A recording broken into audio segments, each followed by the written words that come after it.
So I've been pushing Michael Downs to teach a course for a long time, and now we finally get to do it. Everyone's very excited for this. Mikey, we're all putting our hands together in our minds for you, but of course everyone's muted, so, but welcome to the stage. How do you want to proceed with this? Okay, so I'm going to start off doing something a little unconventional, but we have to take into consideration what you're referring to, this context, which is, I think most of you know this, but some of you probably don't. I am not a professional academic. I've never gone to college. I didn't get a high school diploma. I do have a GED, but I fell in love with philosophy when I was 21, and it's been the center of my life ever since. But getting to teach or write books or anything, that seemed to never be in the cards for me. It just wasn't going to happen based on my personal economic facticity. I wasn't going to be able to be a writer or teacher or anything. And it's a long history of how this has come to be, but this is a major deal for me, getting to teach my first course. And I have to start off by giving some thank yous for this, and I'll keep it short because, let's be honest, you guys are not here for personal thank yous, but just bear with me for just a second. Because I really do have to say thank you to some people, because this, for a lot of reasons, wasn't supposed to ever happen, but it's happening. So, it's funny. Yeah, we're taking a Žižek course, but we start off with a fucking Oscars thank you speech. So, but no, number one is Dave McCarricker. This would not have happened in any way without Dave's support ever since I met him. And the moment we met, we kind of became inseparable. And Dave's the reason I got motivated to do a blog, to start doing YouTube. Dave's always been the driving force. I was always comfortable just kind of writing philosophy on my own in a coffee shop and never doing anything with it. And so Dave's the reason this is happening. So the number one thank you goes to Dave for organizing everything. Shucks. Couldn't do anything without Dave here. Shucks. Thank you. I got to give a big thank you to Doug Washer, who was my mentor. I didn't go to school, but I took a couple of community college classes in philosophy. Doug was a teacher, and he became a mentor to me. This wouldn't happen without Doug, so love Doug. I tell my story about Doug in an interview we just did with Cadell Last of Philosophy Portal.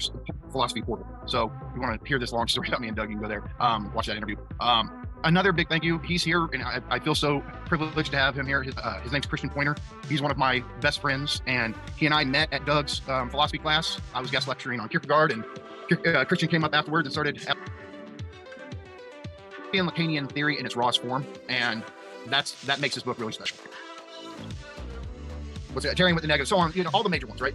For whatever reason, I just put it on the back burner, but throughout doing that course, I realized that this is a very, very special text in Žižek's body of work, because I think even over Less Than Nothing and Absolute Recoil, these later works that are really, really great theory works, this is maybe where he's the most concise, most unmuddied when it comes to just explaining the basic theory, right? It is very, very precise in how it executes laying out this theory. And as far as early Žižek stuff goes, this is also where there's the most Hegel. And so he does talk about this book as an introduction to Lacan. I mean, this was a course that he gave, and it was an introduction to Lacan course.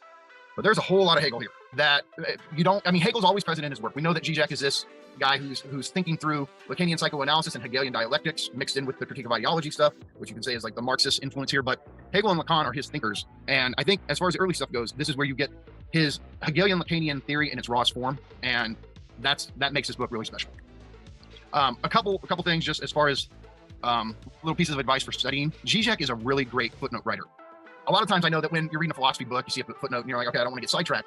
But with him, it's often the case that reading the footnote is really worth the time. That sometimes the footnotes are actually better. Like when I'm doing a blog post or something where I'm trying to break down some basic concepts, I find myself quoting his footnotes a lot. So I would recommend always going and checking out the footnotes. It'll help. And as far as supplemental reading goes, now I have found, because I've done online courses, it's the mouth just enjoys talking. It's not about, it goes back to breastfeeding. I mean, this is psychoanalysis 101, but if all you do is deconstruct presuppositions and the concepts of doxa that we've inherited, you don't get some unmediated access to the thing itself, right? You do that, you come out the other side of it, you're not going to see enjoyment, right? So the thing is Freud in his Beyond the Pleasure principle discovers something that he doesn't know quite what to do with, and that's what Lacan kind of does, is he takes it into the 20th century, right? And then Žižek has brought it here.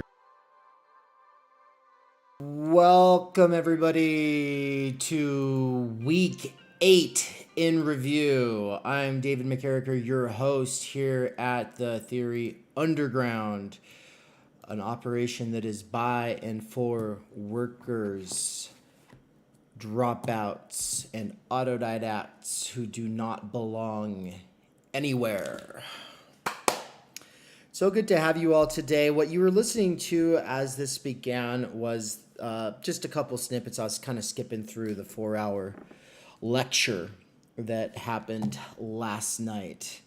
This 4-hour lecture. It wasn't really supposed to be 4 hours, but it turned into a 4-hour lecture because everyone was like, okay, no, like this is good. Mikey at like the 3-hour point was like, okay, look, I can either get into logical time or I can close this thing out. And the course, you know, the call started with like 24 people in it. More people joined as it went. And then after about 3 hours, a couple people had to go to bed. And then every half hour or so, a couple people would go to bed. But it finished strong with 16 people still there. There was this good energy. It was a great time. And the timing of this For They Know Not What They Do course is interesting because this is once again a week where Slavoj Žižek is being canceled. And this time, the denunciations are a bit stronger than in the past because, now he's over. You know, people were not unsure about his takes on sexuality and gender and things like this before, but now he's a real transphobe because of this article he put out. That is, look, in this conversation yesterday, we decided we're not going to get into this stuff because at the time that everybody wants to talk about culture war, at the time that everybody wants to focus on his takes regarding NATO and all these other issues that people get upset about, we want to focus on the real theory, the real contributions that he's made, like this book. And so Anne and Eamon are both here in the live side of the community and review chat. So welcome to you both. Eamon actually just signed up for this course today. So welcome, Eamon. But also, before we turn it over to a conversation, right, where we'll chat about things like, I want to say a couple of things. And though it is the case that this course is going to be focused on his theoretical work, I do want to say that if that's such a big problem for anybody, then go elsewhere. Go do other stuff. Leave us alone.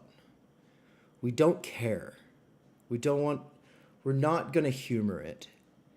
If you think that article, which I think it's called Woke is Here to Stay, published in Compact, if you think that that's so problematic, just go away. Like, every university in the country right now exists for you to go have a safe space where you don't have to be challenged and you don't have to think about the real harm that is being done to children who are being misdiagnosed at places like Tavistock or whatever the fuck it's called, the clinic that just got shut down because so many gay and autistic children were being misdiagnosed as trans and then having operations done to them that are causing irreversible damage. Like, people say, oh, well, that's an extreme rarity. That's the statistics show that the likelihood of suicide is so much, like, it's decreased if a child is able to get puberty blockers and gender confirming surgeries. And, if there's some truth to that, then that matters and it needs to happen, right? But at the same time, this kind of, we're so scared of the possibility of some suicides that we're going to rush into diagnosing and then fast tracking people down a track where they get surgeries where they'll never be able to come back from it. That is not the same thing as like that issue and the side you take on that issue is not the same thing as saying that trans people are valid. Like, or cool. I mean, I think that it's cool. Like the fact that we're doing bioengineering and body modifications to the extent where we can actually like change our psychological, hormonal balances and experiment with all kinds of new technologies when it comes to these forms of medical interventions, etc. I think it's cool, but it's cool for adults. And then how children are getting fast tracked into these things by people who are using them as political pawns. That's another issue. The medicalization is another issue. The medicalization of therapism and ego psychology is another issue. And then turning the medicalization and commodification of therapism and ego psychology, two things that were already problematic, into, oh, you're transphobic if you question that, is insane. And I just will not humor it. If you're not bothered or losing sleep by the fact that there are kids at the age of 15 who, without very many checks or very much talk therapy or very much help in any other way, getting their breasts removed because they're being told that that will be the solution to all of their problems that are inherent to split subjectivity, if you know anything. Fucking, if that doesn't bother you, the fact that there are kids coming back like a year or two later being like, I want them back, I want my boobs back, and oh shit, now I've got debilitating, crippling fucking like issues plaguing me, and they didn't warn me about these. They didn't tell me that there were going to be serious side effects. And actually, I'm not less depressed than I was. I'm more depressed than I was. If people are not aware that like this is being commodified, that there's an industry involved, if you instead just take the axioms and the so-called standards of care by a profit-motivated industry that has commodified the medicalization of ego psychology, which is already it's bogus already, and then therapism, which is also problematic, and you turn that into, oh, if you don't have the right position on this, then you're transphobe. How are we supposed to have conversations? How are you even supposed to think? If you're more worried about the fact that someone, if they don't get the treatment, might kill themselves, than the fact that people who do get the treatment then go on and kill themselves or want to get their boobs back afterwards. If that doesn't fucking bother you, I don't know what to tell you. We want to focus on theory. We want to focus on philosophy. We want to understand ourselves in the world critically.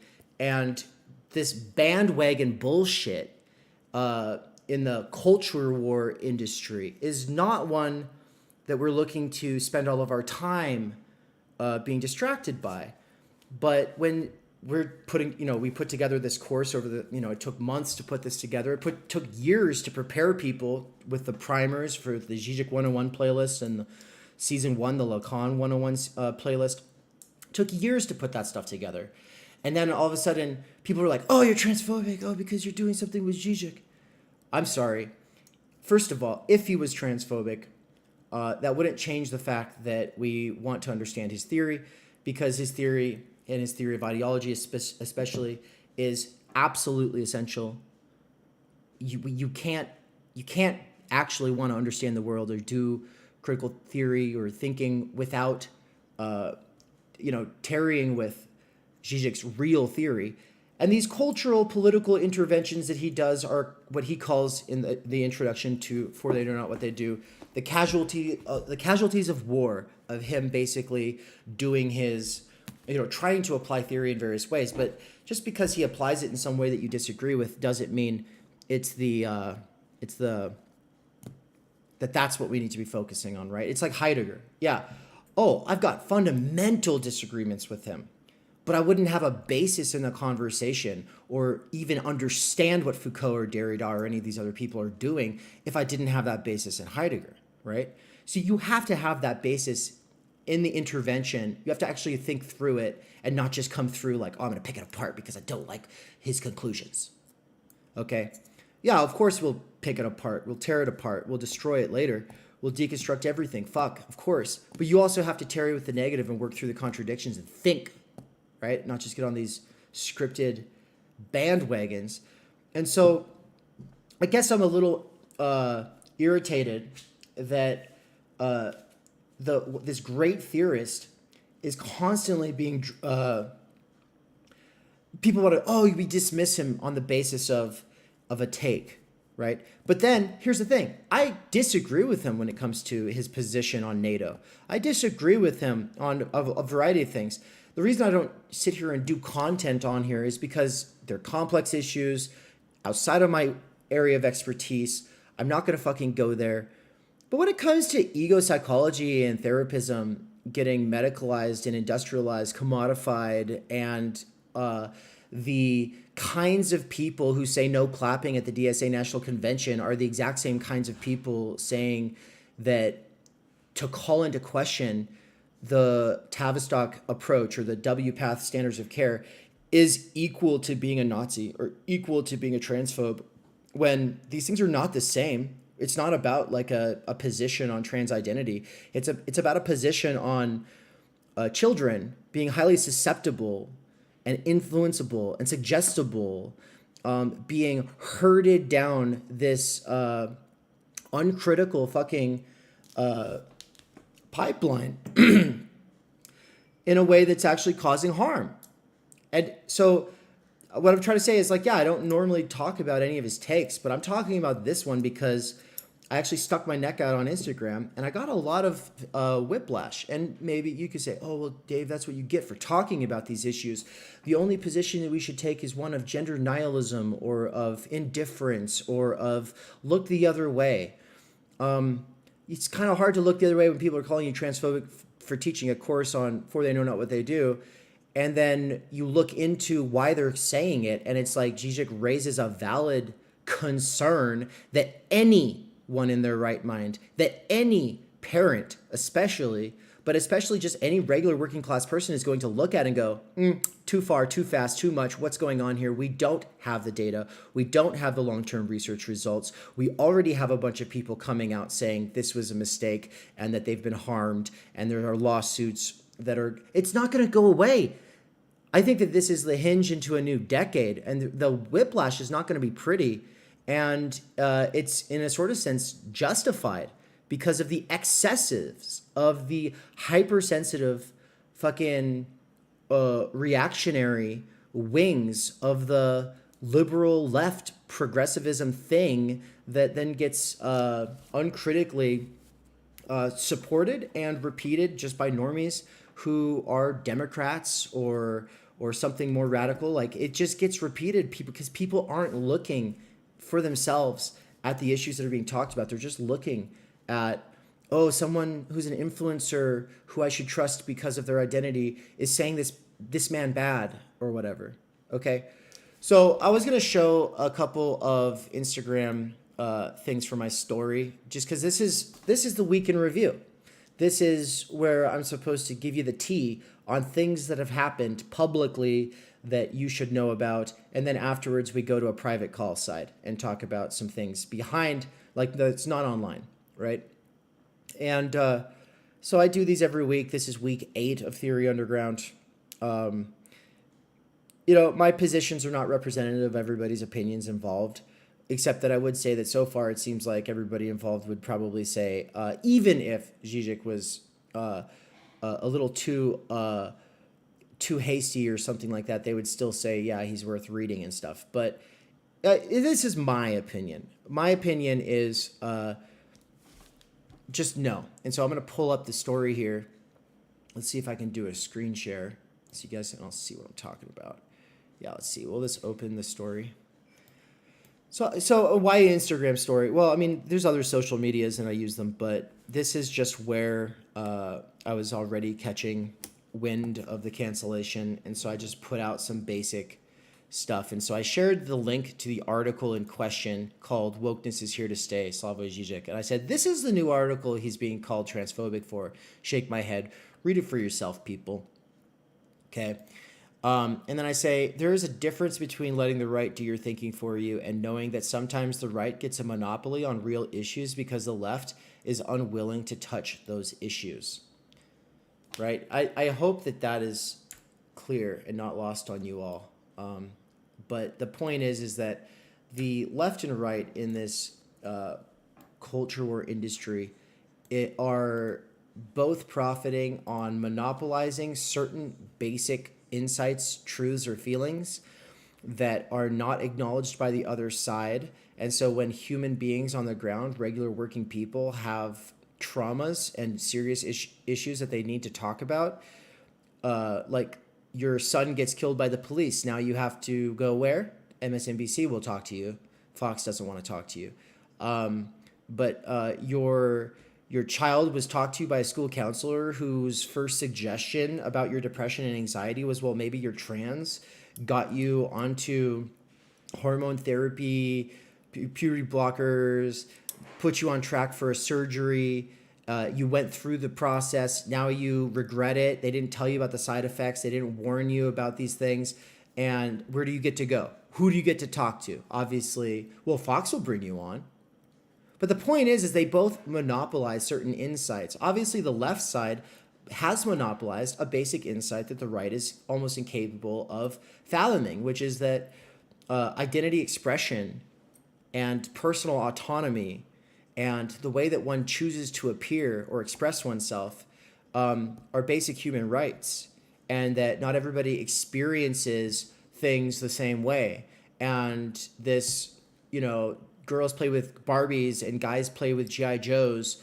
Men are about, opportunities and competition, and women are about nurture and being mommies. It's fucking bullshit, obviously, right? Like there's some basis in it, right? There obviously statistically, but there's a lot of wiggle room and there's a lot of ways that people can express themselves and develop and grow. And that's obviously not going to air well on Fox. And so what I'm saying is there are basic insights that are monopolized by the two sides, and that any person who cares about thinking in this day and age ought to be able to look at these issues that are being monopolized and say, okay, there are legitimate on-the-ground concerns that real working people are dealing with, and they have to make sense of these traumas. They have to make sense of these experiences, and they are being exploited by media industry people who choose to frame it in a certain way, who choose to articulate it in a certain way. People like Tucker, people like Rachel Maddow, people who basically they prey upon the traumas of regular working people. They frame them and present them in a certain way that is meant to give you a little bit of confirmation bias, make you feel a little bit more secure in your existence in this world because you're supposedly represented by these quote unquote sides. It's the point is just what I already said. There's a difference between letting the right do your thinking for you and knowing that sometimes the right gets a monopoly on real issues because the left is unwilling to touch those issues. Stop doing right thinking. Stop doing left thinking. Just start thinking, right? And say what's the motivation behind the real people on the ground who aren't just doing this for the reasons that the industry that's preying on them. Okay? And then I say how these issues get framed when appropriated to a politicized agenda is one thing, but the issues themselves are another. And then this is where I really go into it, and this is where I got some backlash. I say the medicalization of therapism and ego psychology in the U.S., which has sidelined talk therapy, actual theory, and psychoanalysis by prioritizing lifelong altering surgeries and pharmaceutical subscriptions sold as grand solutions or liberation, is a real issue.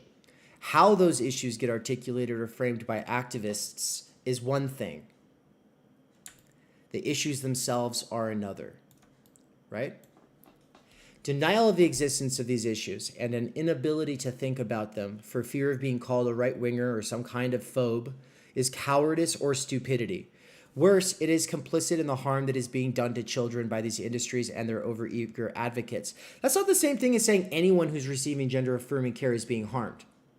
But there are people who are saying that I'm saying all children who are being given this gender affirmative care are being harmed. I'm not saying that. There are misdiagnoses. That's the point. And then people say, oh, well, they're so rare. How do you fucking know? Anyone who says, oh, they're so rare, This is new. I do not understand how people don't get this, but the WPATH standards for care, which have been increasingly lowered over the last 20 years, the new level, the new low that they've reached, it's a brand new phenomenon. The extreme explosion as far as people being influenced by TikTok and seeing these, getting your breasts removed, for instance, as a solution to your teenage anxiety.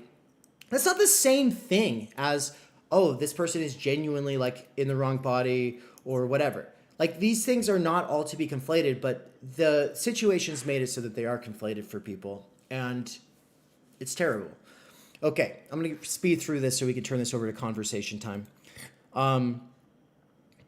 This is me talking, so I'm going to start it over.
Shit, that was silent.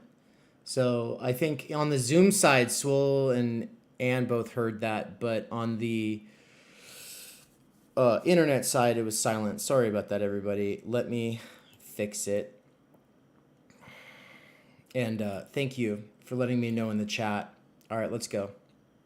If you're not critical of the medicalization of therapism, and you're not critical of therapism, and you're not critical of how this all gets hijacked by so-called advocacy discourse, and if you don't see the structural issues in concerns of concerning like media theory and the ways that the PNC influencer sphere has become basically little freelance foot soldiers for corporate litigation culture bullshit.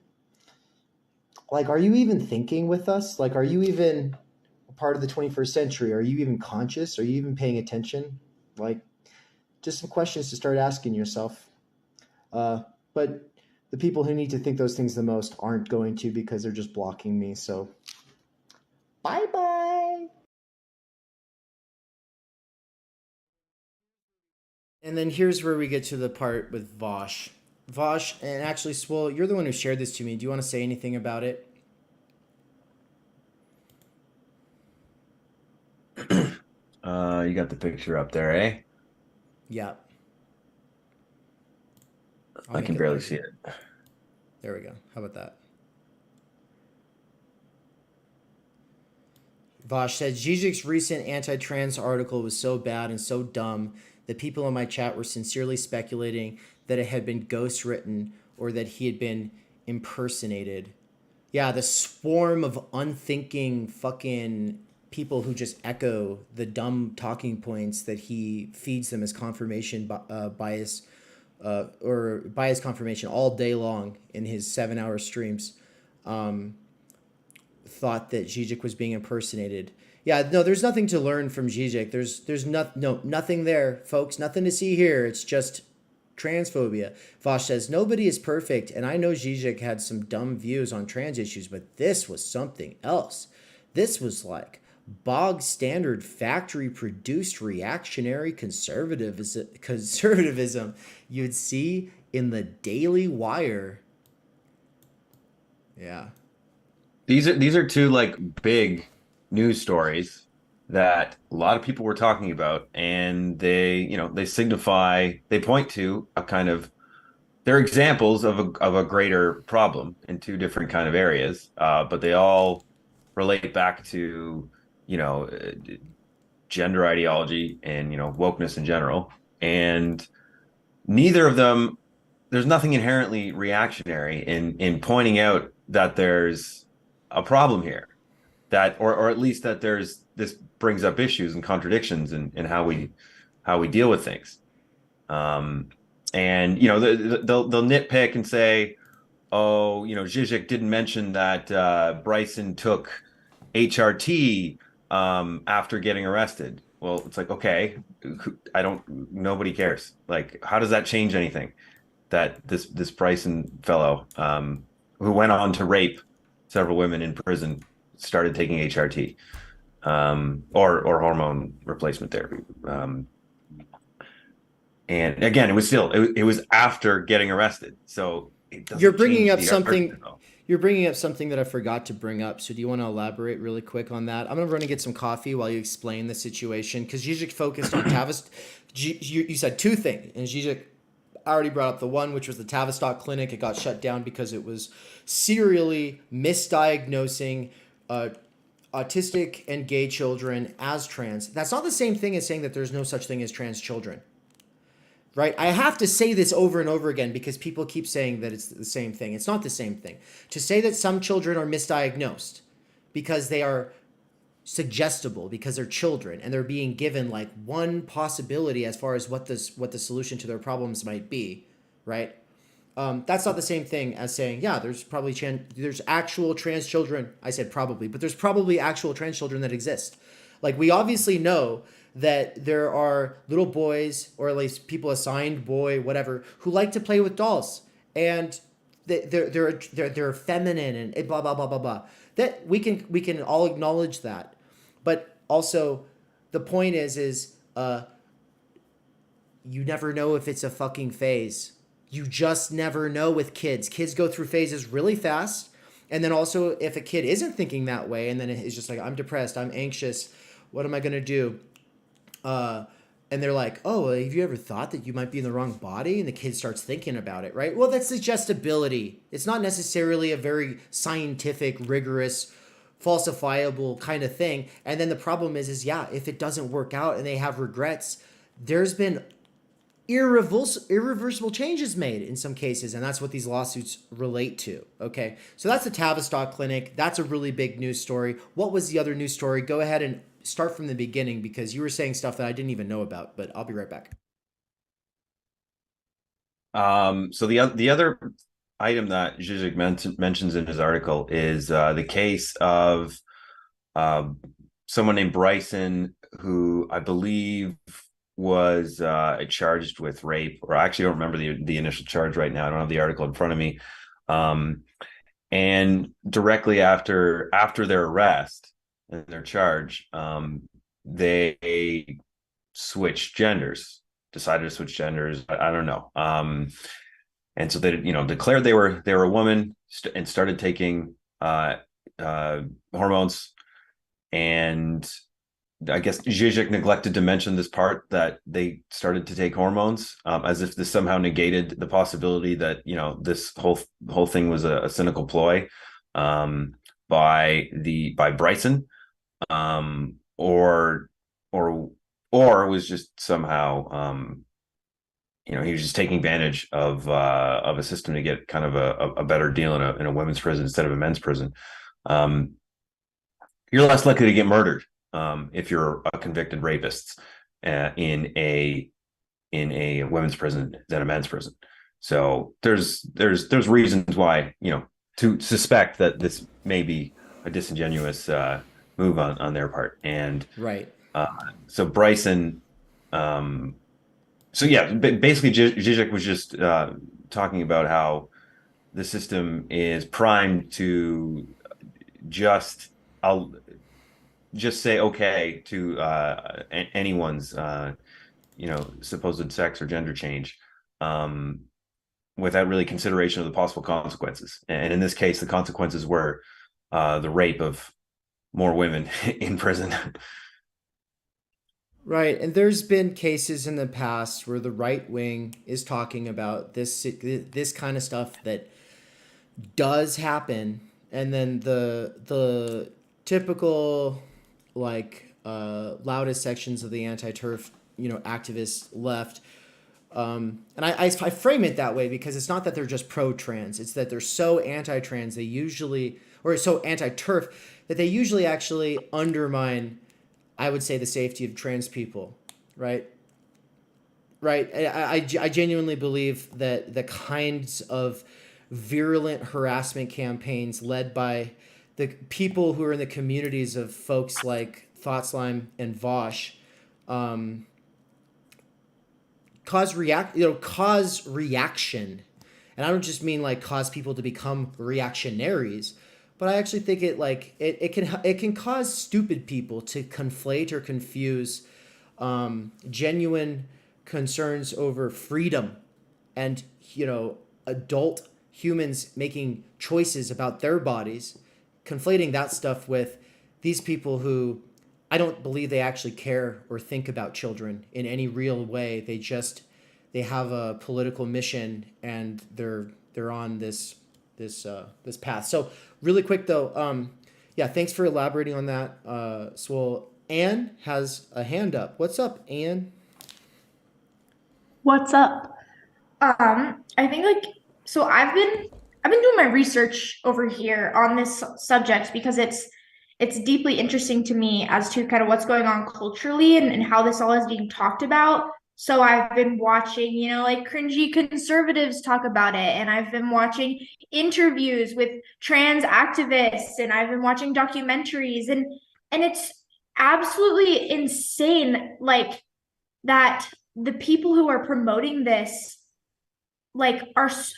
are they willfully ignorant? I don't know, but they always say, oh yeah, these hormone blockers are completely reversible, as if we actually have the data to prove that. They say, one documentary that I watched, the questioner had said, okay, so was talking to a professional who prescribes these testosterones and hormone blockers to kids. And he said, okay, so I see that you're prescribing kids Lupron. Now, that's something that is given to rapists to sterilize them as well. Is that true? And she goes, I don't feel comfortable doing this interview anymore. So they shut it down when they are getting asked these real questions. He kept asking, and she proceeded to go, well, didn't even deny the fact that it is a drug used for sterilization, but then goes on to say, well, the kids need help right now because they're suffering right now. So that's the one thing, is just the evasion of questions and just the flat out lie of this all is absolutely reversible. I can't name a single person who's detransitioned.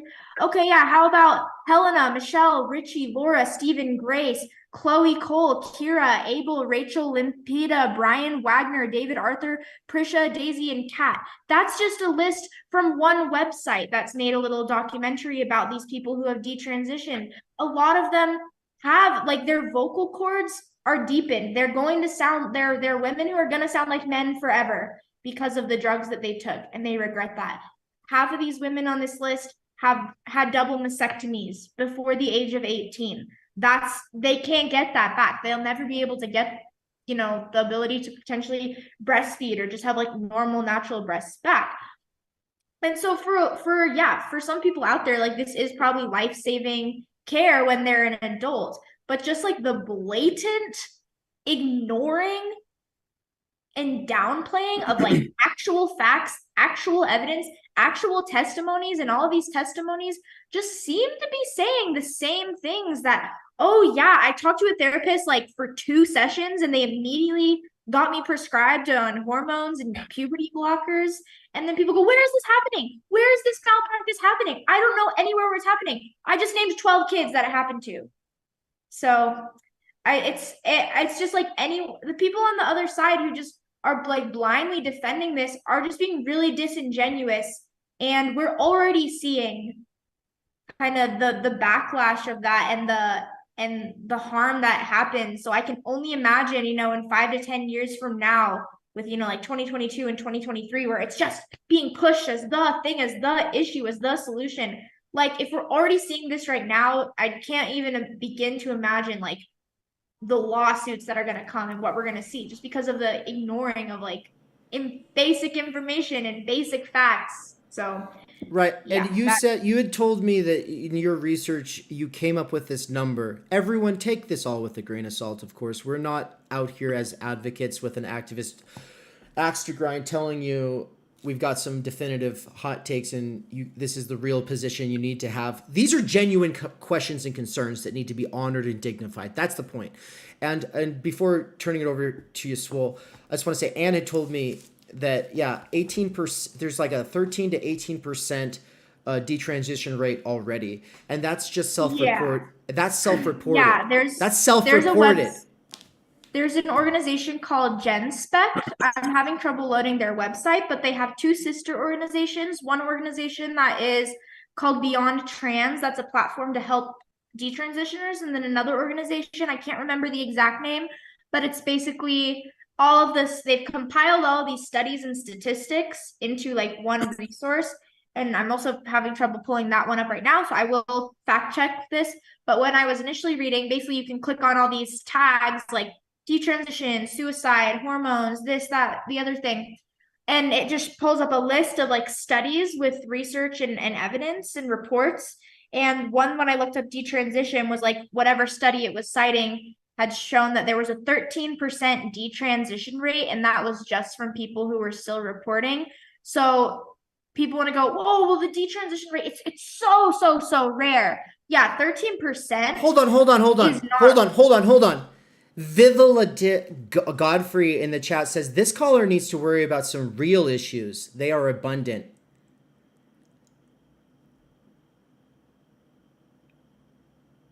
And you need to worry about some real issues. Oh, okay, I'll shut the fuck up. I'll shut up. Thanks, thank you. I'll be quiet. Yeah, you're right. I should focus on some real issues that I do every single day. And I should not worry about the 12 names that I just listed who have all had their boobs cut off, who have, been on irreversible hormones. Like, it is an issue. If you can't see that it's an issue without just saying, oh, we're being transphobic, we're not fucking transphobic. Like, we obviously support and believe that trans people are real and want them to have the support. The issue is when they're like impressionable teens who are dealing with mental strife, which, hey, I'm going to speak here as a woman. That's my identity. That's my experience. I grew up as an adolescent girl.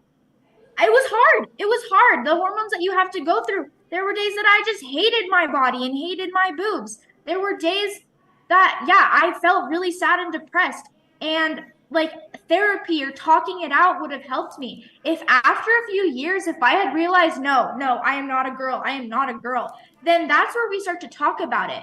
But what's happening is these girls are seeing online, oh, there's this community. Oh, my problems might be because of gender dysphoria. And then rather than someone going, okay, so this is something new that you've just found out about, and your whole life you haven't felt like you're a boy. So let's talk about it before we make any major decisions. That's not happening very often. Or maybe we can say that the opposite is happening.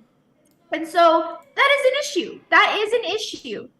I'm going to tell this story to the internet. When I was 16 years old, I had a whole ass boyfriend, and I was delusionally convinced that I was going to marry Harry Styles from One Direction. Like, not even like, oh, it's just, I really want to. It wasn't even a fantasy. It was like, no, we're going to meet one day. It's going to be destiny, and I'm going to marry him. He's going to fall in love with me. Girls my age, we were shaving our legs and our other parts before One Direction concerts because we're like, well, they're obviously going to spot us in the crowd.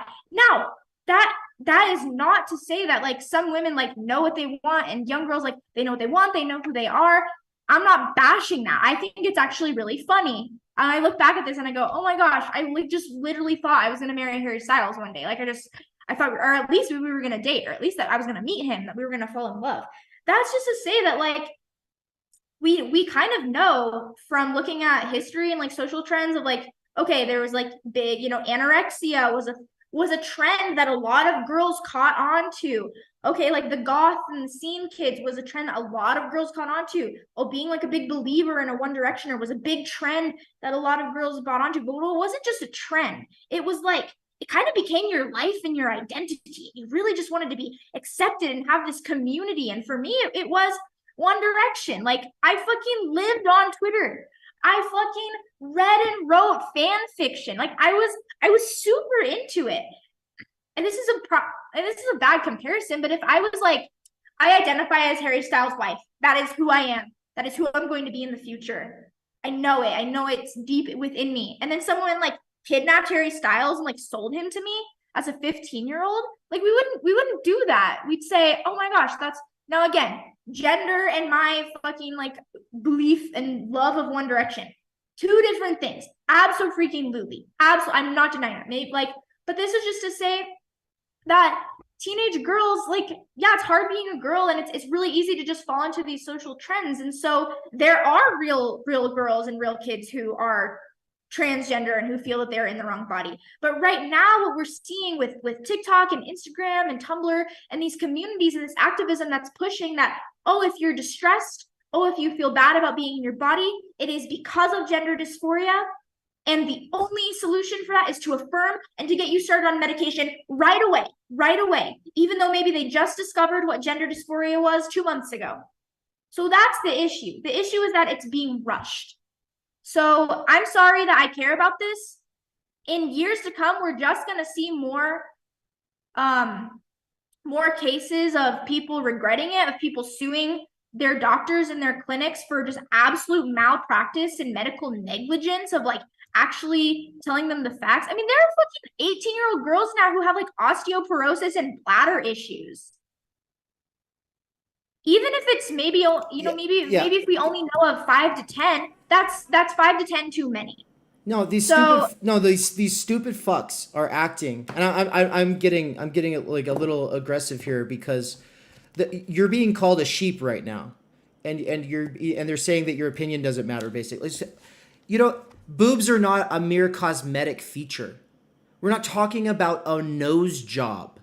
If you decide in the future, oh my God, I have like this instinct to nurture and care for a baby, which is not necessary for all women.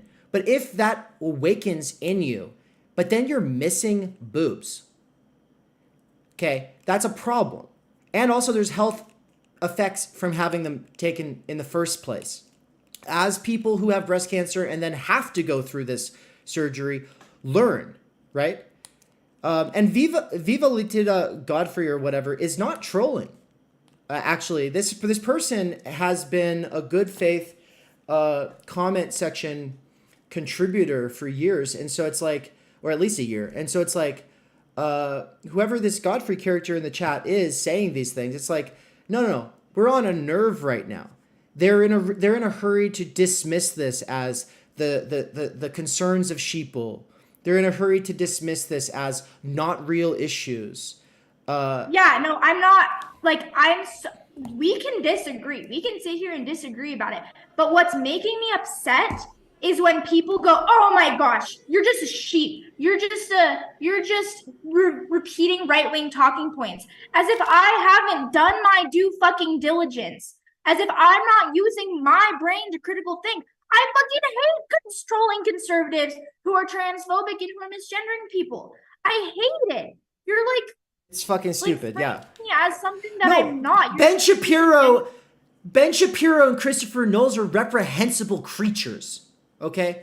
But people conflate us with them if we raise a point like this, or they put, they'll conflate Žižek with them. Okay.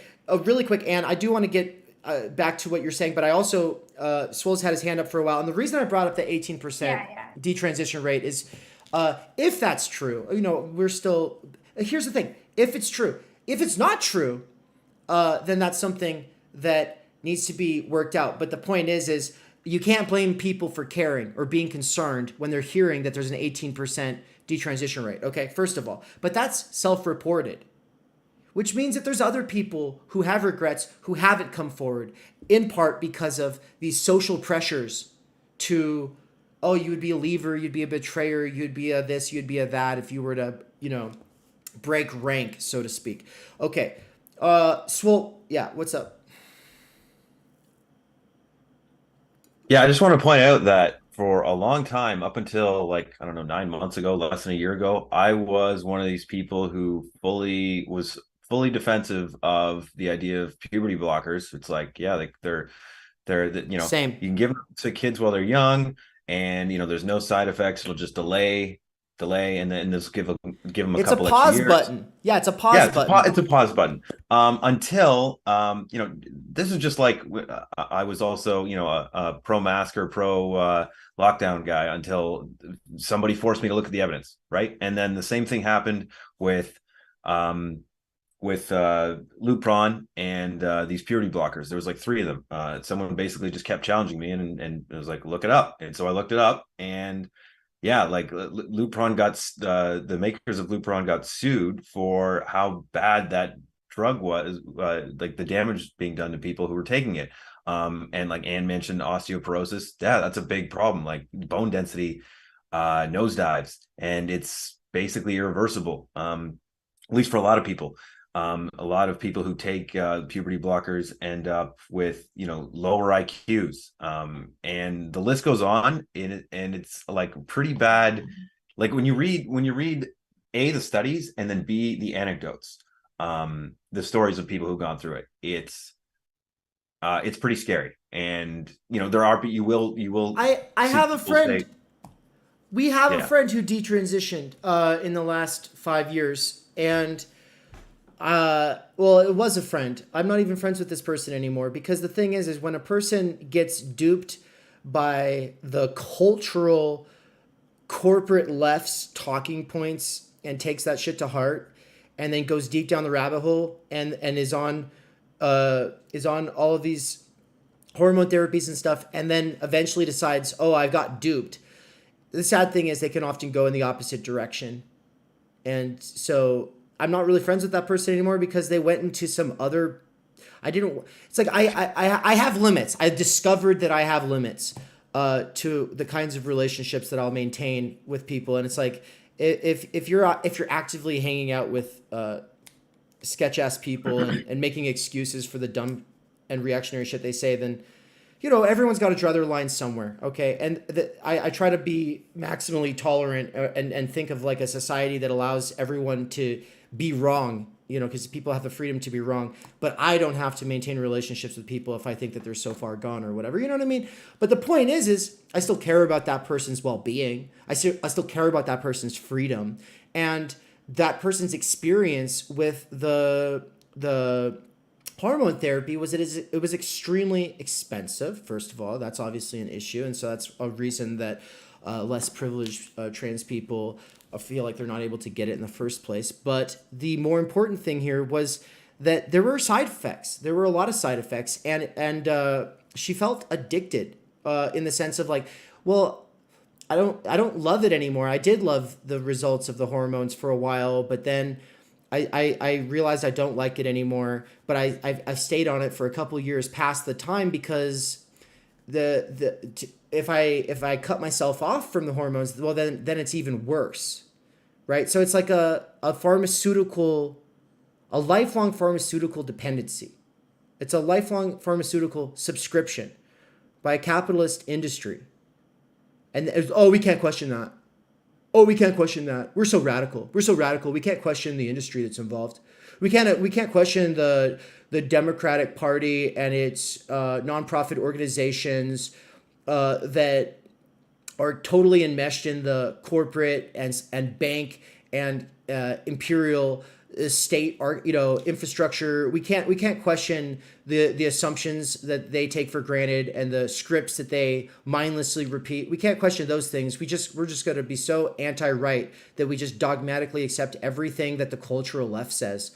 No, except that kind of break between actually thinking about issues outside of right brain, left brain thinking, like just looking at issues and working through, okay, but what's really here though? Don't take the culture or bait, just what are we dealing with? That inability to have that kind of critical thinking or dialogue, that complete breakdown, I do believe, has got us to this point where I think the next fucking 10 years is going to be people who are holding this line. Puberty blockers just good. It's great. It's a great solution for kids. They're going to be, it's good luck. Good luck living that one down. Good luck. Good luck after telling everyone the science is in when there are no long-term studies. Good luck. Yeah. I know some trans people. That's not relevant. What are you talking about? See, people always make these appeals to personal experience or to, I know some people, they don't agree with this. This wasn't their experience. We're talking about statistics. We're talking about, okay, but at what point is this a valid issue or concern? How many people crying about, I was duped. I was sucked into this industry. I was rushed down this pipeline. My body's fucked. I'll never come back from this. How many people who had their trauma, their vulnerability exploited by this industry, crying about this to the general public, are you going to ignore and say don't matter? Like, if it's 5 people out of thousands, is that too many or too few? If it's 50 people out of thousands, is that too many or too few? Where do you draw the line? How do you? These are complicated issues. You can't just make a decision on a gray area based off of some arbitrary statistic. The point is that it's real, that this is a valid concern. That's what the point is. And so the fact that Žižek brought it up is a part of what I'm saying is like a dam breaking. The dam that's breaking is the left has not really known how to talk about this because the activists or the advocates like Vaush, who are so loud and have these giant mobs of people who do not think but will just repeat certain talking points and harass people online, have impeded the conversation and made it so that people aren't really able to think about these things because, that's a right-wing talking point. We just can't talk about it, right? That's the approach. So I said, Vaush, you spend so much time arguing against talking points that you have lost the ability to think for yourself outside of the constant reduction to that's right-wing or that's transphobic, right? And now I'm going to read the rest of this thread of my response to Vaush. I said, the WPATH standards of care have been lowered to unethical standards. And maybe you'll want to talk on this in a second because we should talk about WPATH for at least a minute. But one sec, I'll read the rest of this. The WPATH standards of care have been lowered to unethical standards, and the new definition of affirmative care is causing problems. And the rush to put kids on puberty blockers and irreversible surgeries has led to misdiagnosed autistic gay children getting messed up. The medicalization of ego psychology and therapism is a serious issue in practical, political, and theoretical terms. Name calling or as opposed to actually thinking through the stuff in its complexity is indicative of what you have devolved to as an influencer. And then I said, if you cannot tell the difference between transphobia and genuine concern for the ways that medicalization and capitalist commodification of therapism and ego psychology inevitably preys on the traumas and anxieties of vulnerable people, then what good are you serving? And then I followed up that with a bigger statement, which is just like, it is difficult to fathom, but the infantile left has been obstructing any hope for mass change for years now by doubling down on the issue of puberty blockers.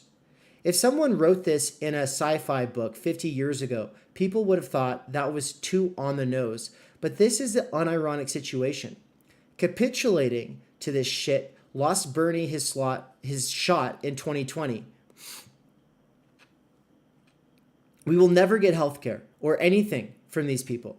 Guys like Vaush sit in their house in the Beverly Hills, harassing and name-calling anyone who dares to take seriously real contradictions or excesses, benefiting personally, while everyone else has to work longer hours for less pay. We live in a time when automation could restructure society to make the worst jobs obsolete, to free up time and energy for everyone. But instead, influencers like this double down on one-dimensional dead ends because it is profitable. This just about sums up my opinion of what passes itself off as left these days. We need an alternative to the two reactionary sides of this culture war moment. As Slavoy says, I want a third pill. By the way, Andrew, the big Signorelli, welcome to the chat. I'm just playing. We'll open this up to conversation in a sec. I'm finishing out going through the story here.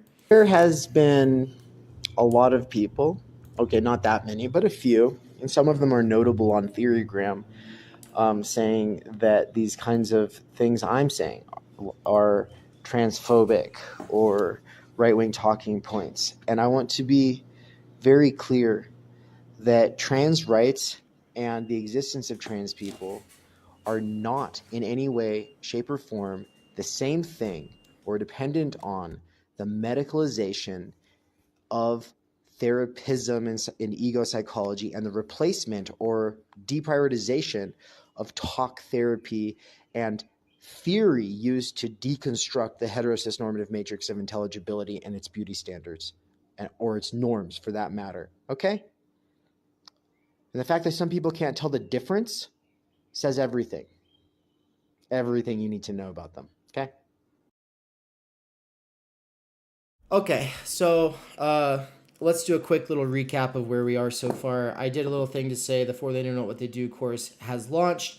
Obviously, we're going to spend the majority of our time and energy thinking about theory and philosophy and not allowing those, especially not the lectures, to divulge into anything that really triggers the culture war frames and kinds of thinking, the left thinking, right thinking kind of brain reductionism that occurs for people. But you know what? I'll lose my mind if I do not sometimes speak up about something that's relevant, especially when I'm being called something that I'm not, because I'm not transphobic. I mean, by some people's definitions, maybe, sure, but not by any reasonable person's definition, right? I've had plenty of friends who are trans, and I know everyone's like, oh, well, you're saying that you have a friend, that's not the same thing. Yeah, but I've had enough friends to know that they're all over the ideological political spectrum and that they're not a homogenous grouping that can be represented by any one spokesperson or script or series of talking points. That's enough for me, is to know that there's a bunch of diversity there. And the concern is not, look, liberate yourself as an adult. Do whatever the fuck you want as an adult, right? Like, this is why people like me were on the side of trans people during the original controversy over bathrooms, right? Trans people being able to go in the bathroom, right? You should be able to go into the bathroom for the gender that you are expressing yourself as, because if you go into the other bathroom, it's going to create a lot more problems for you, right? So there were things that were easy like that. But then people just rolled that right into, oh yeah, but no, 7-year-olds who are anxious or depressed and they're seeing a counselor, that counselor is within their rights to say, hey, have you ever thought about being in the wrong body? And then start suggesting, and then if we, okay, this is a direction we can go in. And then you find them being put onto blockers and being set up for surgeries that are irreversible, right? And you have your hand up. Yes. So I think, because I'm kind of keeping my eye on the YouTube chat, and I think there's there's a conversation going on about like talking about your experience, my experience in this. And I just want to be clear that I'm not trying to use my experience to say, well, my experience is the universal experience of 14 to 16-year-olds who were born in female bodies. Therefore, no, what I was trying to do by, telling a silly story about myself is because what I had said before is that when we look at like social trends and when we look at kind of what tends to happen to adolescent people women or people born in female bodies, what tends to happen to them during adolescence by Eamon is like, you know, we have social media now.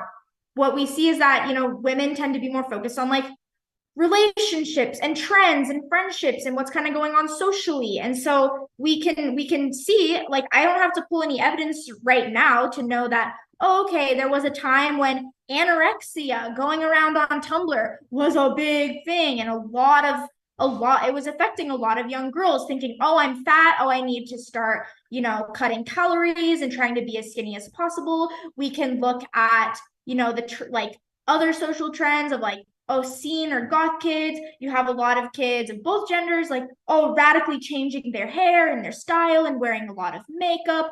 Cool. We can see the social trend of a lot of young girls being really into like fandom culture and fandom identity, whether it's Justin Bieber, One Direction, K-pop.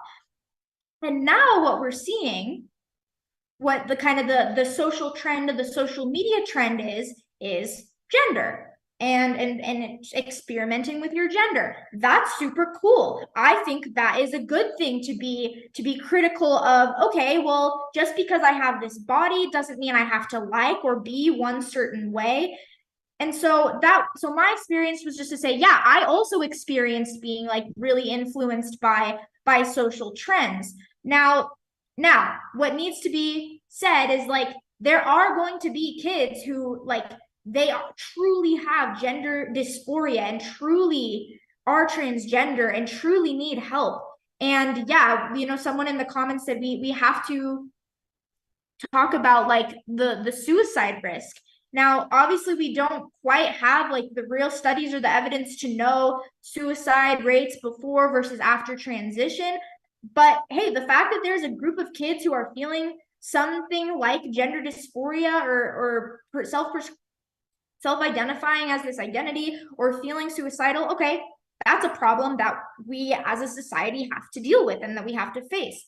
We also have to just look at like the other kind of facts and whatnot of the situation. So like, fact, there are no long-term studies of what happens with the use of gender or of hormone blockers and cross-sex hormones on people under the age of 18. That's a fact. That is a fact. There is also a 4,000% increase in young people, majority of them being people born female, now feeling some sort of gender dysphoria. Okay, that's something else we need to deal with as and address. We also need to recognize the fact that there are people who transitioned medically, not just socially, but medically very, very easily while they were in their teenage years, who now, you know, 2 to 5 to 7 years after that transition are realizing, oh, I was the reason I went with this is because it was the social trend, and it was because doctors and medical professionals made it so easy. And now I've cut off my breasts, my healthy breasts. Now I have, you know, these permanent bodily changes. That's another fact. We also have to look at the fact that there are people right now who have had these hormones who are thriving, who have never been happier. And so we obviously have to look at all of these things. We just have to look at it with nuance. And the reason I feel defensive is because when I say, hey, there are these things going on, we need to recognize the detransitioners, because right now this discourse gets shut down. When we're trying to have a talk about it and then someone just, you know, goes, oh, you're being a sheep. Your experience is not indicative of jack shit. You need to focus on some real issues. Yeah, I am trying to look at real issues from a very nuanced perspective, not trying to be super ideological about either. And so we just have to look at the medicalization of it. It's not the trans identity part or the gender experimentation part of it. I think that's probably going to be a normal thing in a lot of kids' life is identifying more with one identity or wanting to experiment with something. It's this pipeline of like not showing any signs of gender dysphoria ever in their life. Then all of a sudden, around this age from 9 to 17, they come into encounter with this community or this diagnosis, they feel that that applies to them, and then the next step is drugs and surgeries and like very serious things. It's not ever, okay, let's explore this socially, or hey, let's talk about this, because the feelings that you might be feeling about your body could be because you are transgender, but they could be due to other issues or other, social issues going on, because it's hard being a young girl going through puberty. And so we just have to look at all of this in a nuanced way, and to just be shut down by then just to be told that I'm transphobic and that I'm, not focusing on actual real issues. I find that extremely disingenuous. Like, you don't care, like you've bought into ideology, and that you don't want to have a real discussion. And so that's all. Like, we're obviously trying to look at this from a very nuanced point, and it makes it really hard when people go, oh my God, you're transphobic. No, I want these people to like thrive and have the best life possible, but I also want to recognize that it's being hyper medicalized, and that kids who this might not apply to, some it might, some it will, but that it might not apply to, are also being pushed down the medical pipeline. That's all.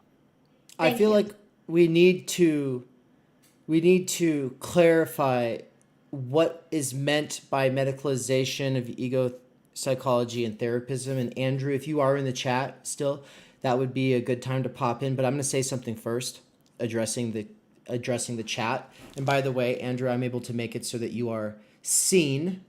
Let me make it so that you are here. There we go. Oh, looking fucking beefed out, bro. Looking good. But yeah, I'm going to address something in the chat. So someone said, no denying that trends can influence young people. But if you want to deeply examine gender, the biggest, most violent, harmful historic trends enforce traditional roles, not gender freedom. And I said, okay, no denying that trends can influence especially young people. But if you want to examine gender, the biggest, most violent, harmful, historic trends enforce traditional roles, not gender freedom. Right. And I almost want to just let you address that as the woman in this chat. Do you want to say anything about traditional gender roles versus gender freedom? I will not deny that there are people in various families, in various communities, in various schools that are being pushed and told, if you're a woman, this is your role, and if you were a man, this is your role. But I also feel like we're a bit past that now. I mean, obviously it still happens, but I know, so like all my girlfriends are living their best lives, child-free, going into science, going into medicine, wearing whatever clothes they want. And so like yes, I think that, growing up in just our wet society with the media and everything, there can be this pressure, especially like for young girls, to feel, oh, I have to look a certain way. Oh, I have to be a certain way. Oh, my breasts and my body need to be a certain way. Oh, I'm going to be sexualized one day against my will, against my consent. Happened to me? Like, absolutely. It's hard, and it's hard to like come into being as an adult and into like a post-pubescent body. Like, it sucks. There's a lot of hormones and there's a lot going on there. I just, in my experience and what I see, I think there's such a cultural push for equality and for feminism and for yes, girls are not just this object that has to be a certain thing, and guys are not just this certain object that has to be a certain thing. Like, I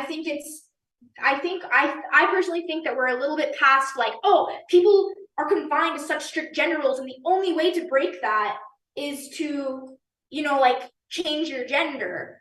Now, I'm not saying that's what happens in every case, but so there's that on the one hand, but then we also have to recognize, like, how many people are on TikTok, Instagram, Twitter right now, and what happens on those platforms is it kind of recognizes your demographic, it recognizes your interests, and then it creates an algorithm that just gives you basically the same types of videos. And so for a lot of people who are in this demographic of maybe they're feeling some sort of societal pressure for what they have to be, what a woman or a man is supposed to look like, maybe they're feeling distressed, they're not feeling good in their body, maybe they have they identify as lesbian, gay, bisexual. The algorithm is giving them videos that are within that community. And so that's going to be a lot of videos about gender and transgender identities.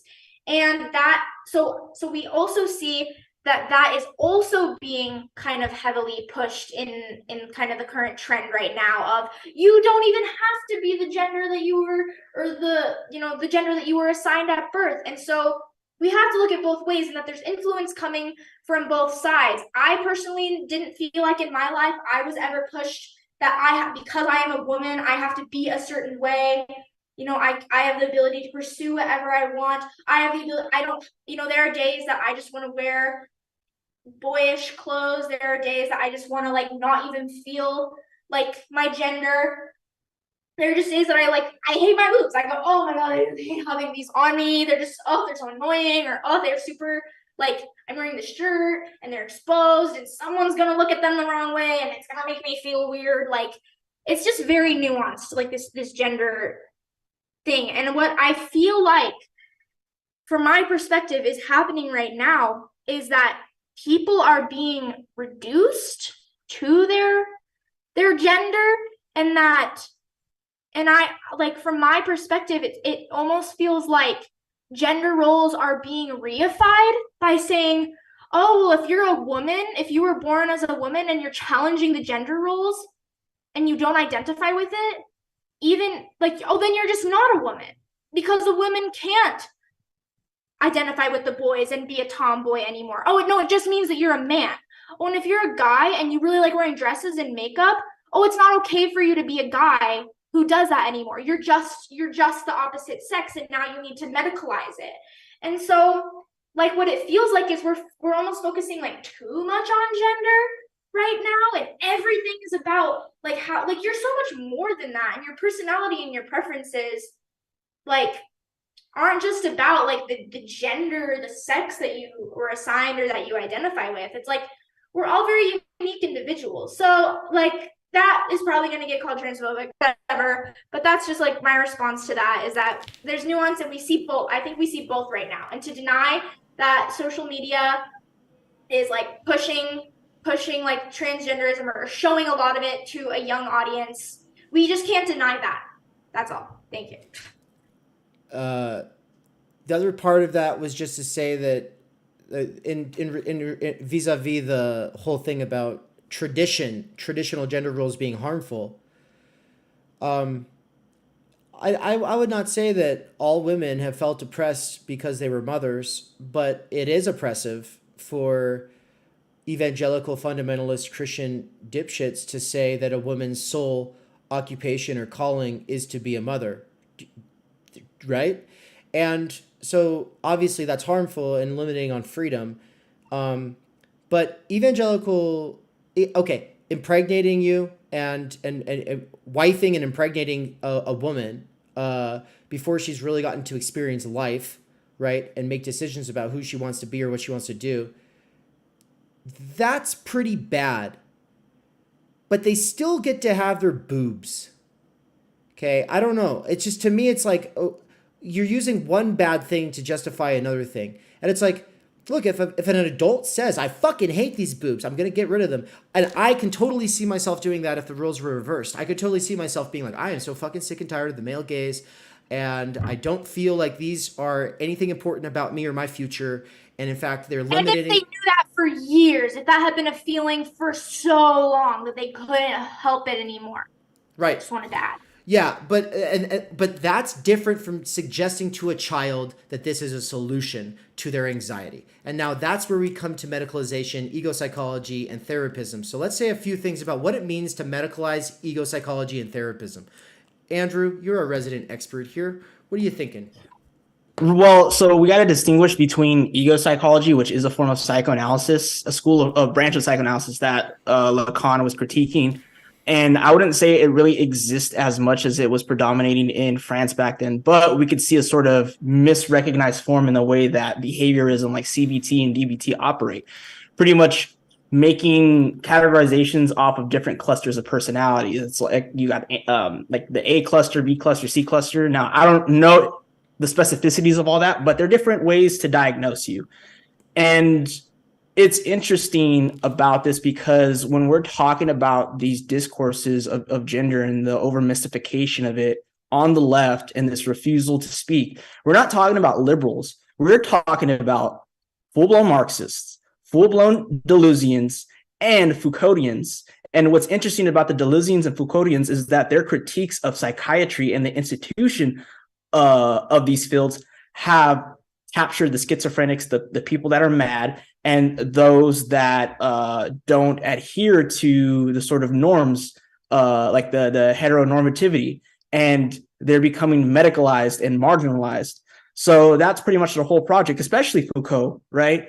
And it's so ironic that they want to uphold this discourse about, we're anti-psychiatry, we're anti-psychoanalysis because it's fascist, but everything's okay to talk about gender dysphoria and, transgenderism as this sort of, abstract category that somehow, even though it's being captured by the medical institution, escapes their discourse. So they're working in a sense of irony, which they can't even see, because it's like, we could critique the institutions, but we won't recognize that gender dysphoria has become a category in the DSM-5, and it now has become a dominant knowledge power discourse exercised by these power relations called the medical institution. Shit.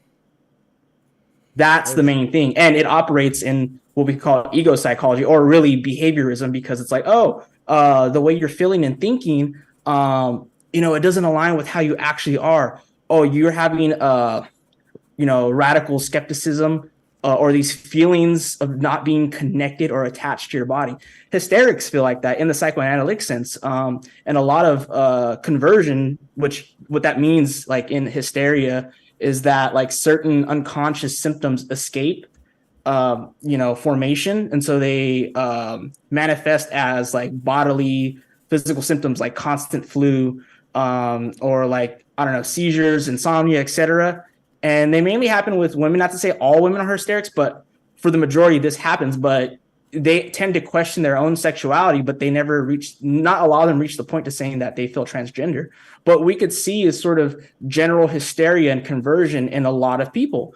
And that doesn't necessarily mean that they're going to end up being transgender, or they're this different gender role that they're not conforming to by society standards, and they need to swap. And I think what the DSM-5 and therapism and medicalization is doing is using the weapon of the DSM-5 as diagnosing these people that are suffering from regular human conditions, the challenges that happen by trying to be in your own body, which we can never do, but we try to, whether you are transgender or whether you're cis man or cis woman.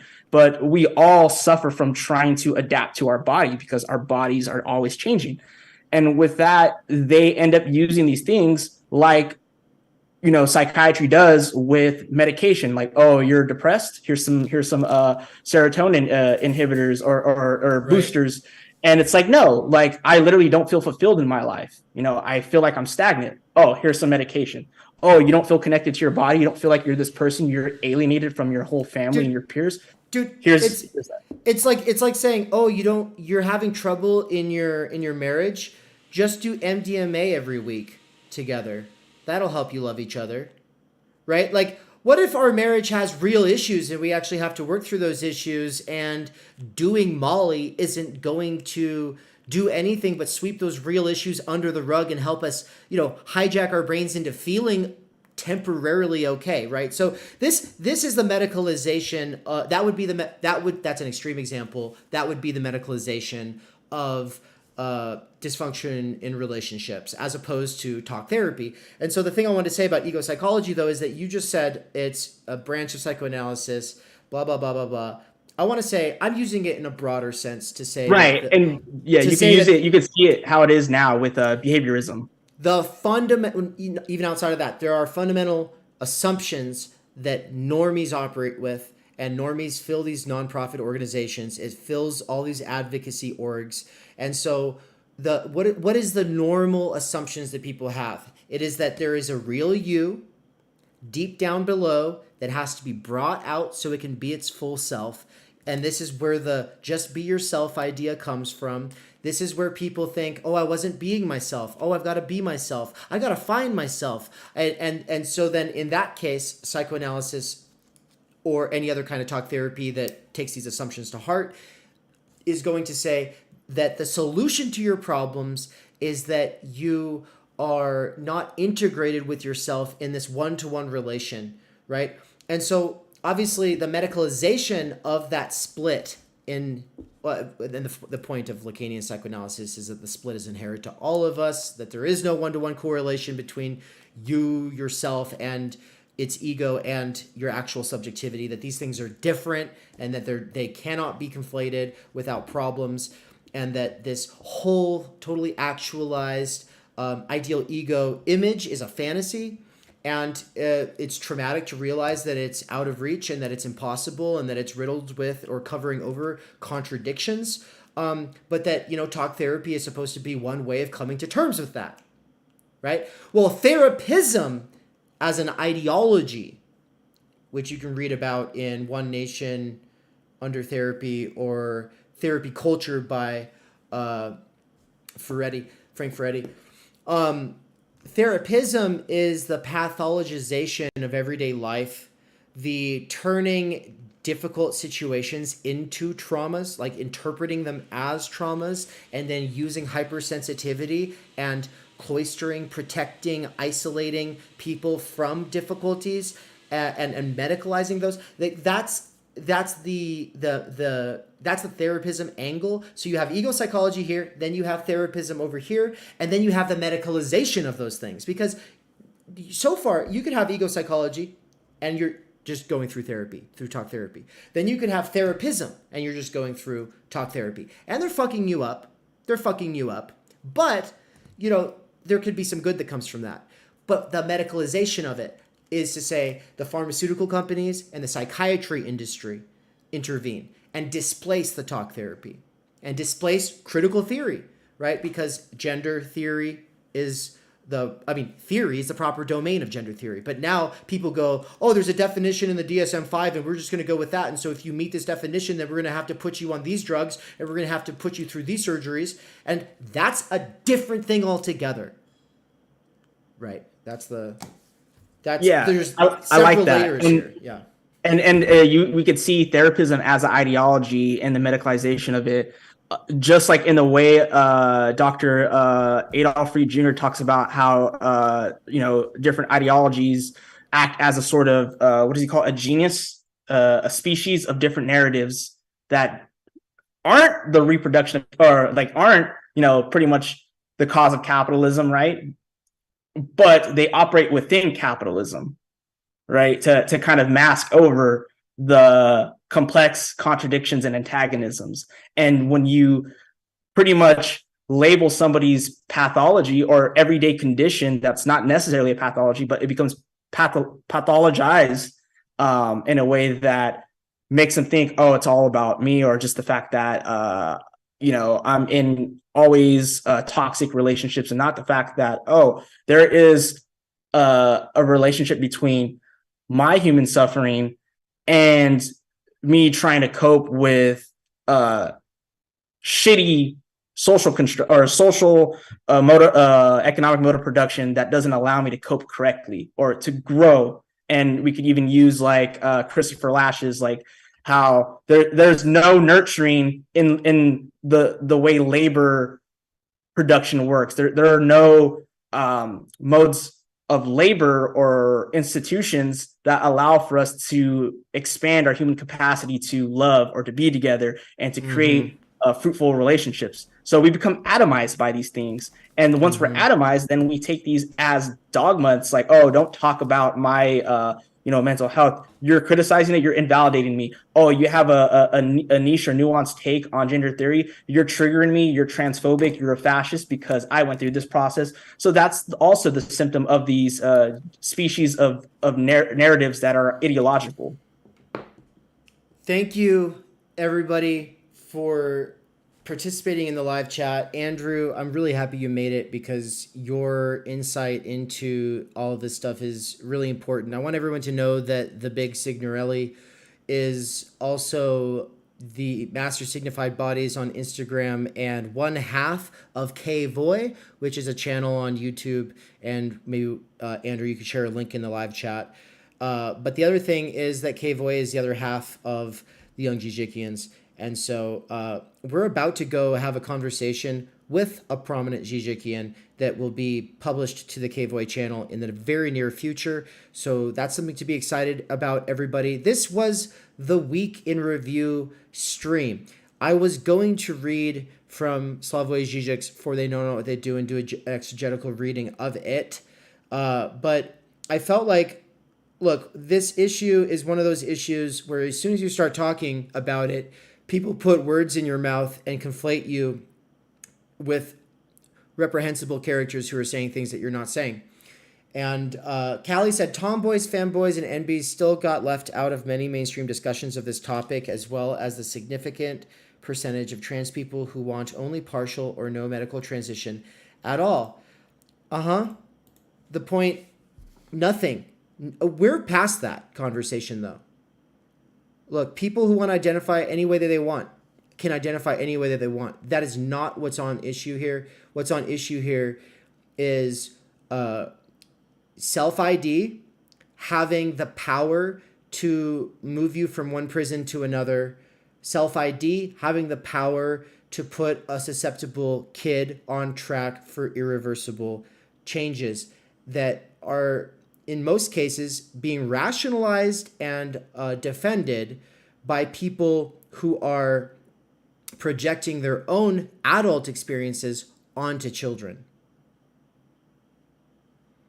And then the complete inability to think about the role that industry, commodification, etc., plays in all of this. And so that's the main point. I'm happy that Anne and Andrew were both able to, and Swol were able to all give their, share their knowledge and concerns.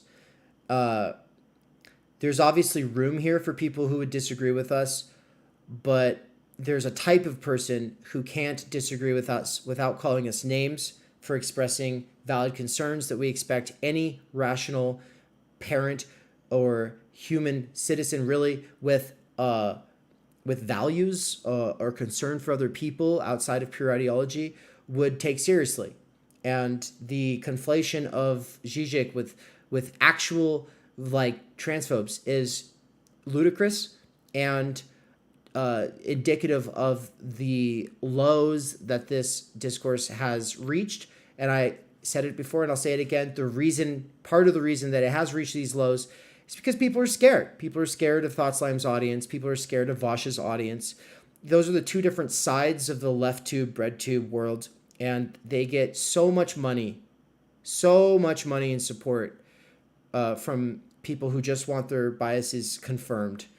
And they're willing to disagree. They're willing to debate. Only people who will make them look good, right? They'll bring on any idiot who doesn't know what they're talking about. And they usually go to bringing on extreme, I'm talking about debate streamers mainly, but they'll bring on edgelords from the extreme right, but they won't bring on, like me. I tried to debate Vaush back in 2020. I tried multiple times. He didn't want to bring me on. Probably because I have a master's degree in theory and he doesn't know what he's talking about most of the time. But yeah, I hope that anybody from his audience who watches this can start to see that he is financially motivated and obviously he gets a lot of support for his particularly black and white, overly simplistic, reductive, and harmful approach to these issues. And yeah, I'm not going to make a career for myself out of speaking out on these issues. That's why this is in a week in review section of the content that we do on this channel, where most of it is related to books. Most of it is related to saying we don't know the solutions to things. We want people to think for themselves. And I felt like it was because this was on Instagram, because this was on Twitter, because this was being shared around on the internet and people were talking about it. Let's just address it head on so that people who are getting involved over time know full well that this kind of perspective or acknowledgement of certain fundamental and real concerns and issues is represented here, and it's okay to not toe the left progressive PMC scripts on these issues. It's okay not to, and we're not going to call you right winger because we're not right wingers, and yeah, that's ridiculous. So. No, not my boy Vaush, says Black Gvard. Black Gvard, I used to like him. There was a time when I did. But I'm sorry. He had his opportunity. I mean, I'm sorry. I don't think he's capable of getting critical distance from his position. I don't think that he I don't know. I don't know if I would even try to have a real conversation with him at this point because I've tried to, and the fact that he brings on any doofus, but he wouldn't let me come on to have a real conversation when I wanted to, has left me in the position where I'm like, well, probably not then. But especially when it comes to his name calling and leading harassment against people who are unfairly being called TERFs, because TERFs exist and they suck, but that there are people unfairly being called TERFs, and just generally the entire approach. I'll bring it back around to this. We're at a time when automation could reduce the amount of necessary labor that everyone has to participate in and abolish most shitty jobs. We're at a time when that kind of mass restructuring of society is possible, more possible than it's ever been in the past. And instead, what we have is this kind of dogmatic clinging on to the kinds of talking points being pumped out by advocacy groups and this industry that has medicalized therapism and ego psychology. So, that's where we're at. And what's the problem with pumping out those scripts and talking points and making that the thing that we're supposed to focus on? The point is that it's going to take most people not being against that restructuring for it to actually work, which would mean that there would have to be a lot of room for ideological diversity and genuine disagreements that come from fundamental priorities concerning values, meaning that the values that you prioritize will change the issues and ways that you interpret things, or the issues you focus on and the way you interpret things. And without a broad spectrum of ideological diversity and a basic kind of tolerance, then there will be no radical restructuring, no radical transformation of society. So all of this, oh, I'm a leftist, oh, we want radical change, we want radical transformation. Oh, okay, then why do you keep harassing people and name-calling people who disagree with you on issues that it's obvious a very commonsensical working-class person could disagree with you on? People have the right to be wrong, and you might be wrong too. I might be wrong as well, right? Like without that basic attitude when it comes to most culture war issues, how do you expect to get any kind of broad consensus or serious transformation of society? I don't see it. I don't see it as possible in the current situation, which is why I say we have to develop ourselves. We have to think. We have to learn. And for me, it's giving up on these predetermined marketing demographics. One of them today is called the left. It's a marketing demographic. It's an identity that you're sold by a boutique shop, right? A digital shop is selling you this commodity called, oh, you're a leftist now. If you want to say, well, I'm a real leftist, I'm blah, blah, blah. Okay, whatever. Cool. Good luck. Point being, we're talking about broad transformation of society. And if that's what left means to you, then cool. But what I see is people getting stuck on these scripts and unable to actually look at the evidence, saying, oh, the science is in, the data is in, but then not looking at it. And it just makes me go, we're fucked, right? But I'm not completely black-pilled, and that's why Theory Underground exists. because what we need is to raise the intellectual climate of the United States. And I'm focused on the United States because that's where I'm from, and it's also where the center of gravity and power in the world currently is. And people say, oh, well, that's why the solutions can't come from there. Oh, yeah, going to give up? Okay, fine. Go on, give up. But I'm going to try my best to raise the intellectual climate in the United States by making a space where people are able to have a diversity of ideological perspectives. If what they prioritize, if what they are primarily concerned with is the development of themselves, of their ability to understand the world and themselves, to live an examined life, not just so that we can be philosophically nuanced and that's the end of things, but because without that as the precondition, the next generation, the one that's really going to change things after some of this stuff is kind of gotten settled, that next generation is fucked if we don't make concepts and thinking and actual discussions possible. And if we don't have access to real lectures where people actually say, oh, you know what, I'm going to unpack this for you, right? Which is why I put out my In Defense of Lectures blog post on theoryunderground.com in the publications tab if you go look at that.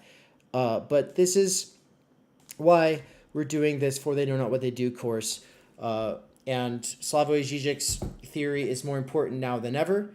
The point is not just to critique at the level of meaning and the level of explicit versus implicit meaning, but also to understand the way that ideology functions at the level of the real, at the level of drive, at the level of jouissance. And so what would it mean to apply this level of, or this kind of ideology critique to this approach that says we want to be the change and we want to make all this broad restructuring of society and we want, but then constantly focusing on things that are dead ends, that are not winning issues, that are not going to be looked on favorably by people in the future.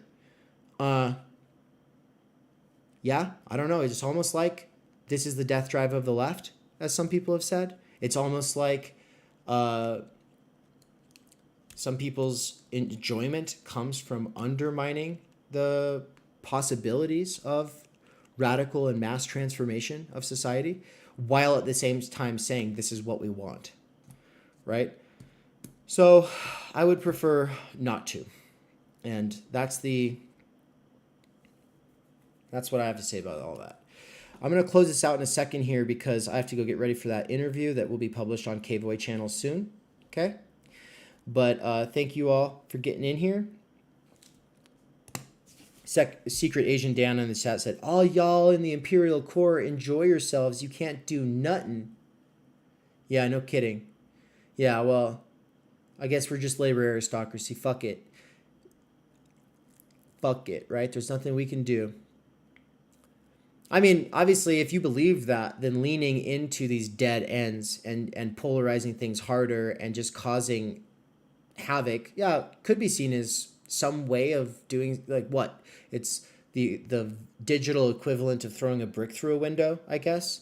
But anybody who's ever thought structurally knows that brick being thrown through the window is already included in the entire that's a form of inherent transgression, as we say. And if you don't know about inherent transgression, you need to watch the Žižek 101 playlist on this channel, because I mean that's fundamental. These are basic things. But anyway, everybody, thank you so much for joining. This week there will be a lecture on Wednesday about the professional managerial class, consciousness and ideology. Of course, I'll be talking about the something. I'll be bringing in Dr. Adolph Reed Jr. and W.E.B. Du Bois and talking about the Black PMC, the complexity there of thinking about that, because there are people who talk about the PMC from a left standpoint, but they are thinking about racism and the struggle of Black people in America, or they're talking about women and how feminist issues have been sort of institutionally captured by the PMC left. And so there's various ways that this unfolds and that we want to think about these things. And so the PMC class is ongoing. There's 2 more weeks left to it, but it's something you can sign up for after the fact. Before they know not what they do course that I was showing a clip of at the beginning of the stream is ongoing, and you're welcome to join for that. Just go to Theory Underground for all of that, and much love. Take care, everybody. Bye-bye.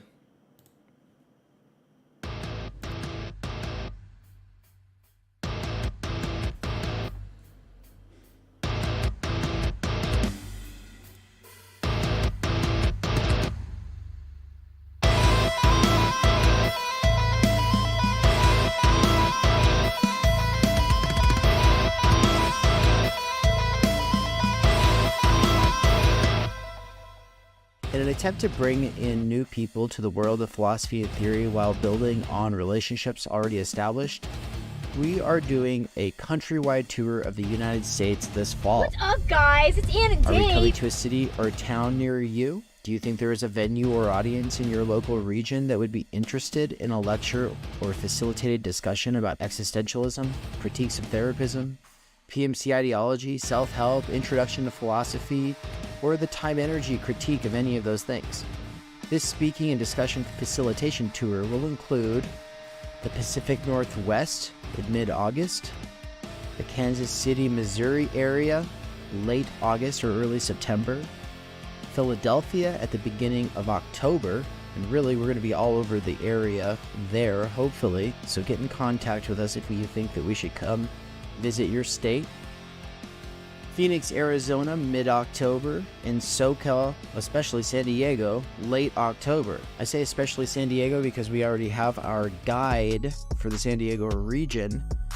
What's the difference between a host, a guide, and a volunteer, you ask? Well, thanks for asking, actually. The volunteer role is for people who want to put up posters or in other ways promote the events that will be occurring in their town or city, whereas the host might have a guest bedroom, guest house, or a place that we can park our van so that we can sleep in our van. We need to know if you would have like bathroom facilities or anything like that, and so the form on the website is where you can tell us what you have to offer.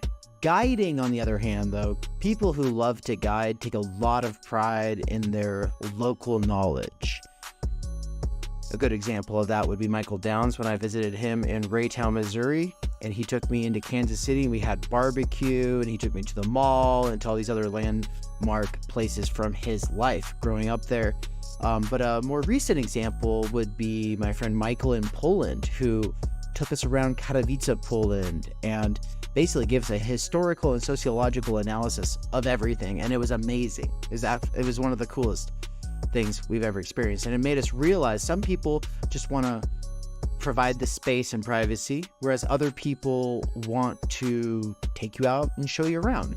And so if you're interested in being a volunteer, host, or guide, we have a special form for that. So please fill out your information and get in contact with us as soon as possible so we can fit you into the schedule, because we'll love to meet you, touch base with the local community.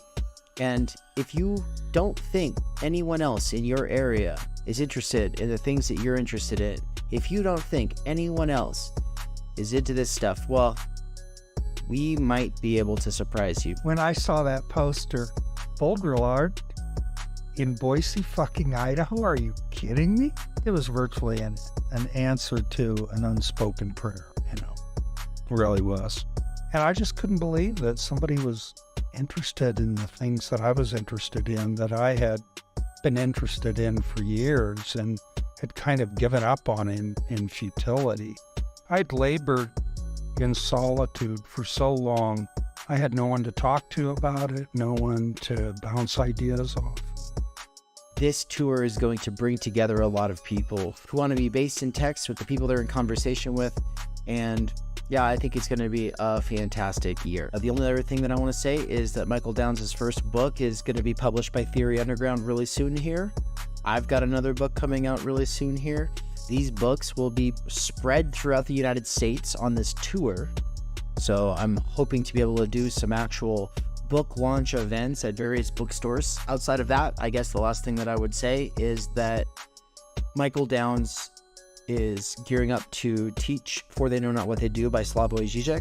We're putting out all these introduction videos and other interviews related to the topic of Hegel, Lacan, Žižek, because we want to give people an accessible and sturdy basis in the discourse. The problem is that Michael Downs is very busy having to work at a wage slave job. And so if you want to help in freeing Mikey, make sure to go to his Patreon at patreon.com/thedangerousbaby and make a donation. Thank you. I would be remiss to close this out without a quick shout out to our patrons and our anonymous donors. Thank you so much for the donations. Already, we've only been around for a month. We already got over $3,000 in donations, and so thank you. And stay tuned for the app, which is on its way. There will be a Theory Underground app. So the current setup is that it is a social media site built around courses, where you can suppose that people who are involved in the discussions have a shared interest in the same or similar texts, and where you can assume in a lot of the discussions that, yeah, people have read the stuff that you're reading, that you're bringing into dialogue. And so, for instance, The Idea of the University by Carl Jaspers, dedicated for him. Slavoj Žižek's For They Know Not What They Do, dedicated for him. And then as people take the course over the years, new people will be coming into that forum. And so if you get in there early, you'll be able to see how the conversation evolves. And as new people add into the conversation, it'll bring back memories and like things that you want to work through, questions that you had with the first time that you read the text. And so I'm really excited for this. The reason I've built this website is because I think that this is what's lacking in so many other spaces, is that ability to return, to be able to communicate after the fact and in a sustained way on a platform that's not attention grabby and annoying like Discord. And so stay tuned, because there is an app on the way. Thank you to our donors. If you want to donate, go to theory-underground.com/support. Thank you.